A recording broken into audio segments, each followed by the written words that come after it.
1200 কোটি আলোকবর্ষ দূরে এক রহস্যময় আবিষ্কার।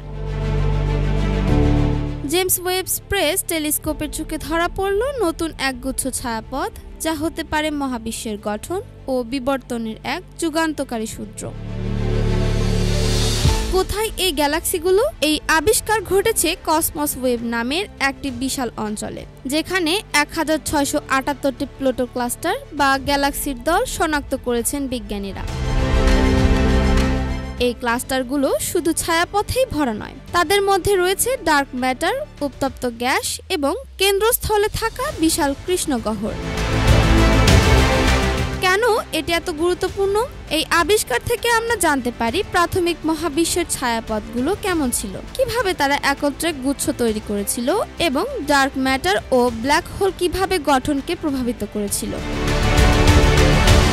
ফিনল্যান্ডের বিজ্ঞানী গাসেম গোজালিওসল বলেছেন, আমরা মহাবিশ্ব গঠনের একেবারে শুরুর সময়কার ছায়াপথ পর্যবেক্ষণ করছি।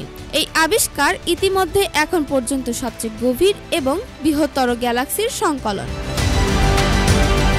এই গবেষণার পূর্ণ তথ্য শীঘ্রই প্রকাশিত হবে অ্যাস্ট্রোনমি অ্যান্ড অ্যাস্ট্রোফিজিক্স জার্নালে। নতুন এই আবিষ্কার ভবিষ্যতের মহাকাশ গবেষণায় এনে দিতে পারে নতুন এক দৃষ্টিভঙ্গি।